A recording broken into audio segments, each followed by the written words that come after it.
Hello, Cape Fair Christian Church. For our fifth Easter session, I believe it is, we'll be reading from Matthew 27, starting with verse 62.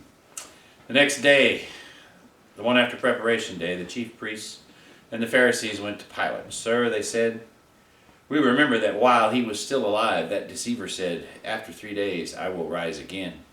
So give the order for the tomb to be made secure until the third day. Otherwise, his disciples may come and steal the body and tell the people that he has been raised from the dead. This last deception will be worse than the first." "Take a guard," Pilate answered. "Go, make the tomb as secure as you know how."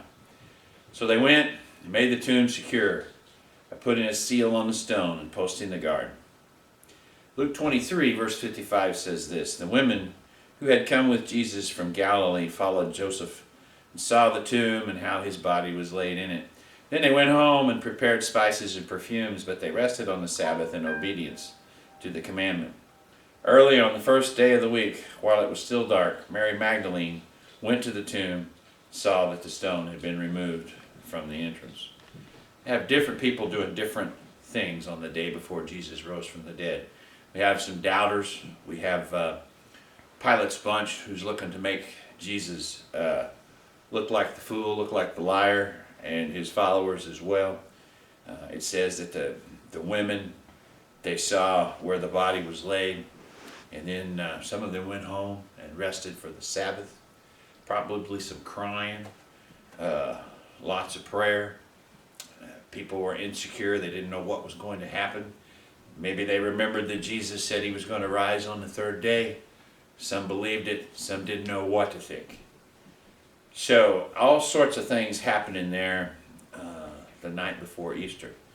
But we as the church, we have the whole story, and we know that he did rise from the dead. And we do know that he is our King. He is the Savior.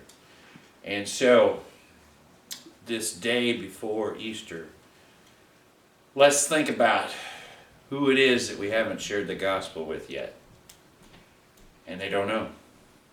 Let's think about who hasn't visited our church yet, and they don't know. We don't know what they know. Maybe they've opened a Bible, maybe they've never heard it before, maybe they ignore it.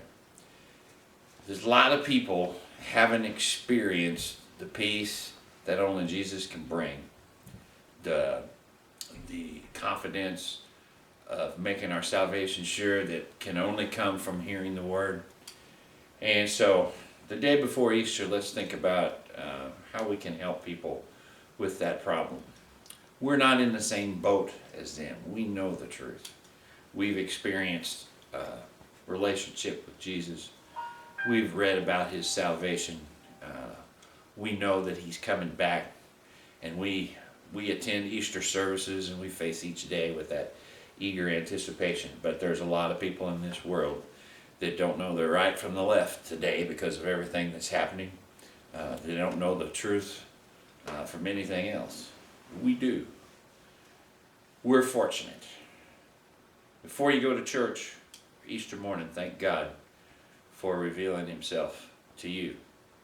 And I'd also like for you to say a prayer for those that don't know the truth yet, and think about what our role as Cape Fair Christian Church will be in bringing that truth to people on this Easter and the days that follow.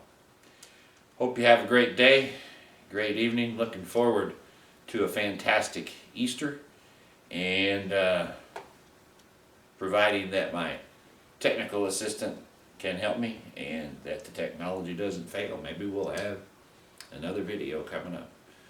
Have a great evening.